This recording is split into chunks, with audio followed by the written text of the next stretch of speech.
نحمدہ ونصلی ونسلم علی رسولہ الکریم اما بعد فاعوذ باللہ من الشیطان الرجیم بسم اللہ الرحمن الرحیم اللہم صلی علی محمد وعلی آل محمد کما صلیت علی ابراہیم وعلی آل ابراہیم انک حمید مجید اللہم بارک علی محمد وعلی آل محمد کما بارکت علی ابراہیم وعلی آل ابراہیم انک حمید مجید۔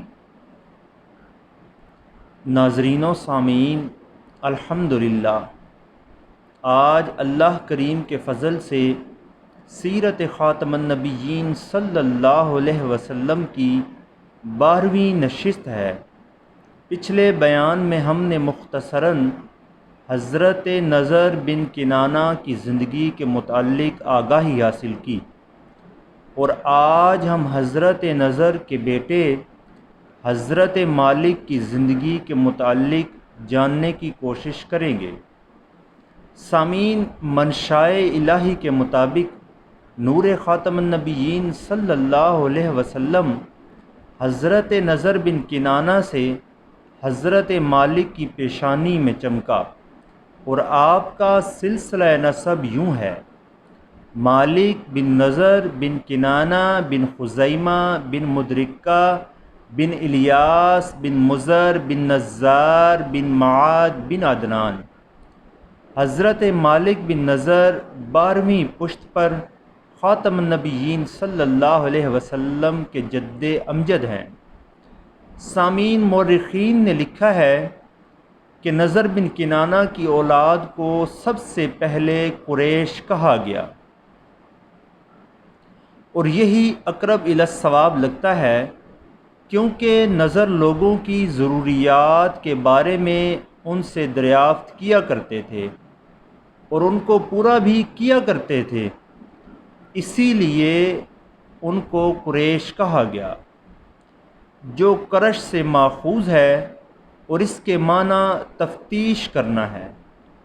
اپنے والد کی طرح حضرت مالک بھی موسم حج میں حجاج کے پاس جاتے اور لوگوں سے ان کی خیریت دریافت کرتے۔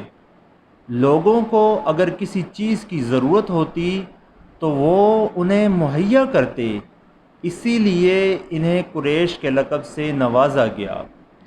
اور فتح الباری میں آتا ہے کہ حشام بن کلبی اپنے والد سے روایت کرتے ہیں کہ اہل مکہ گمان کرتے تھے کہ وہ قریشی ہیں اور نضر کی اولاد اس میں شامل نہیں ہے۔ پھر وہ لوگ سفر کر کے خاتم النبیین صلی اللہ علیہ وسلم کی بارگاہ میں آئے اور پوچھا: اے نبی آخر الزماں صلی اللہ علیہ وسلم، کون لوگ قریشی ہیں؟ جس پر خاتم النبیین صلی اللہ علیہ وسلم نے ارشاد فرمایا: نضر بن کنانہ کی اولاد قریشی ہے۔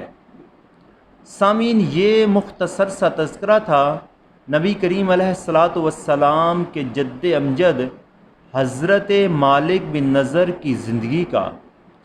اللہ رب العزت سے دعا ہے کہ آج کی نشست میں ہونے والی غلطیوں کو معاف فرمائے اور ہمارے قلوب و اذہان سے محو فرمائے، اور ہمارے دلوں میں نبی آخر الزماں صلی اللہ علیہ وسلم کے آباء و اجداد کی عزت و تکریم کو راسخ کر دے، آمین۔ سامعین، ہم نے سیرت خاتم النبیین صلی اللہ علیہ وسلم کے باب میں جو گفتگو بھی اب تک کی اور جو آئندہ کریں گے، اس گفتگو کے دوران جو احادیث مبارکہ بیان کی جاتی ہیں، ان سے مراد منوان یہ ہرگز نہیں ہے کہ جو ہم نے بیان کیا ہے وہی رسول کریم علیہ الصلاۃ والسلام کا فرمان ہے، بلکہ ہم جو بیان کرتے ہیں وہ کریم آقا علیہ الصلاۃ والسلام کے عربی فرمان کا اردو مفہوم ہے۔ لہٰذا اگر کہیں ہم مفہوم حدیث بیان کرنے میں غلطی کر جائیں تو اہل علم حضرات ضرور ہماری اصلاح فرمائیں۔ شکریہ۔ وما علینا الا البلاغ المبین۔